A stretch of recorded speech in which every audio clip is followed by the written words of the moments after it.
दोस्तों, आज हम आपको पुरुषोत्तम मास के रहस्य और उसके महत्व के बारे में बताएंगे कि पुरुषोत्तम मास का क्या रहस्य है। दोस्तों, पुरुषोत्तम मास को हम अधिमास, मलमास व चक्र शेषांक मास भी कहते हैं। हर युग के अंतर्गत इसको अनेकों नामों से जाना गया। सबसे पहले चक्र शेषांक मास कैसे कहलाता है। दोस्तों, हमारे वैदिक विचार के अनुसार, वैदिक शास्त्र के अनुसार दो तरह के पंचांग हैं। एक सोलर पंचांग जिसको सूर्य पंचांग कहते हैं, और एक चंद्र चक्र पंचांग अर्थात वह रोमन पंचांग कहलाता है। सूर्य पंचांग के आधार पर अगर पृथ्वी सूर्य के चारों ओर चक्कर लगाती है तो एक वर्ष में 365 दिन में अपना चक्र पूरा करती है। चंद्र के अनुसार अगर हम परिभ्रमण करते हैं तो चंद्र एक वर्ष में 354 दिन में एक परिभ्रमण करता है। इससे चंद्र और सूर्य दोनों के परिभ्रमण के अंतर्गत, चक्र के अंतर्गत 11 दिन का अंतराल होता है। 3 वर्ष में वह 1 माह के बराबर हो जाता है। इसलिए ज्योतिषविद, भूगोल वेत्ता, भूवैज्ञानिक और गणितज्ञ हैं, उन्होंने इस 1 मास को शेषांक चक्र या अधिक मास के नाम से इसका नाम रखा और इसकी गिनती की। हर 3 वर्ष में यह मास आता है। इसको हम लौंद माह भी कहते हैं। हिंदू धर्म के अंतर्गत इसको लौंद के महीने से नाम से जाना जाता है। अब हम आपको बताएंगे कि यह अधिमास कैसे कहलाता है। अधिमास इसलिए कहते हैं क्योंकि मनवंतर काल के अंतर्गत सागर का जब मंथन हुआ था, उस समय जो हमारे वैदिक पंचांग थे, उन चक्रों के आधार पर एक वर्ष के अंतर्गत 11 दिन बच रहे थे। अब उस 11 दिनों को कैसे जोड़ा जाए, उनका कोई महत्व नहीं था, क्योंकि सभी देवों ने उस समय जो विष्णु भगवान के साथ, जैसे विष्णु भगवान ने लक्ष्मी जी को अर्पण किया था, लक्ष्मी जी को प्राप्त किया था, उसी तरह से 12 महीने की 12 देवियां उससे उत्पन्न हुई थी।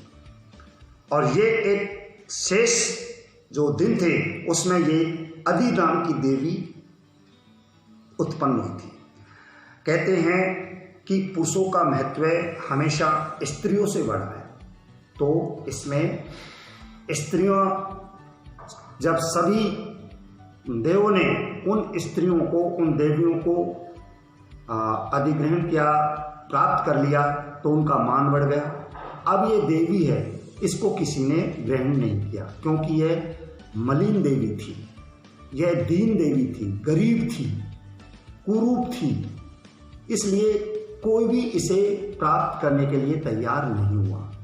इस समय विष्णु भगवान ने ही इन्हें प्राप्त किया और इसीलिए अधि का मान बढ़ाया और अधि को उन्होंने वरदान दिया कि जो तुम्हारा मान सम्मान करेगा, जो तुम्हारा पूजन करेगा, उसे मेरी पूजा का पूरा फल प्राप्त होगा। तभी से यह अधिमास के नाम से मल मास के नाम से जाना जाता है।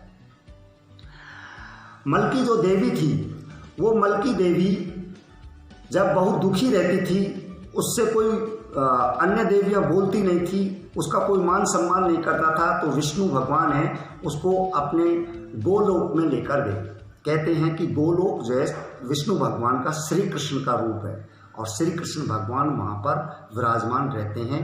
गोपियों के साथ में, गौओं के साथ में बंसी बजाते हैं और रास लीलाएं करते हैं। जब विष्णु भगवान के साथ में अधि गई तो अदिति उनसे शर्म के मारे सामने नहीं गई और लज्जा के कारण वह विष्णु भगवान के पीछे छुप गई।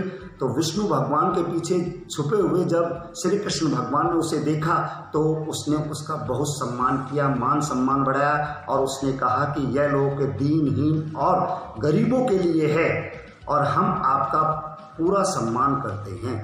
तो अदि बहुत प्रसन्न हुई और अदि को भी विष्णु श्री कृष्ण भगवान है उन्होंने अपनी गोपिका के रूप में प्राप्त किया और उसे वरदान दिया कि अगर हमारी कोई युगल पूजा अगर करेगा तो वह हमारा पूरा फल, हमारी पूरी पूजा जो विष्णु अवतार की संपूर्ण फल पूजा है उस फल पूजा से भी अधिक फलदायक होगी और इस मास को, इस पूजा को पुरुषोत्तम नाम से जाना जाएगा। इसलिए दोस्तों इसको पुरुषोत्तम मास कहा जाने लगा। कहते हैं कि पुरुषोत्तम मास का फल है वो सभी मासों से अधिक होता है। अब है पुरुषोत्तम मास का क्या महत्व है। पुरुषोत्तम मास के अंतर्गत पुरुषोत्तम मास का महत्व है कि पुरुषोत्तम मास में भगवान विष्णु ने यह वरदान दिया कि जो भी मनुष्य पुरुषोत्तम मास में मेरे किसी भी अवतार का गुणगान करेगा, मेरे किसी भी अवतार उस नाम से भक्ति करेगा, उसको अन्य मासों की पूजा से लाख गुना अधिक फल प्राप्त होगा। इसलिए दोस्तों हिंदू धर्म के अंतर्गत आप देखते हैं कि अक्सर हम इसको लौन के महीने के नाम से जानते हैं और लौन के महीने में हम अपनी बहन बेटियों को बुलाकर उन्हें रोट अन्न भगवान की पूजा करके, पुरुषोत्तम भगवान की पूजा करके हम उन्हें रोट खिलाते हैं। घी बूरा और इसमें अजवाइन के रोट का महत्व अधिक है, उसका फल हमें बहुत मिलता है। इसलिए दोस्तों पुरुषोत्तम मास का रहस्य जो है वो पुराणों में अनेकों प्रकार से जाना जा सकता है और इसका महत्व बहुत अधिक है। इसलिए हमें पुरुषोत्तम मास में हमें ये नहीं सोचना चाहिए कि ये मल मास से हम पूजा पाठ नहीं करें, बल्कि अधिक से अधिक फल प्राप्त करने के लिए इसमें पूजा पाठ करनी चाहिए जिससे हमें अधिक से अधिक फल मिले। जय श्री कृष्णा, राधे राधे।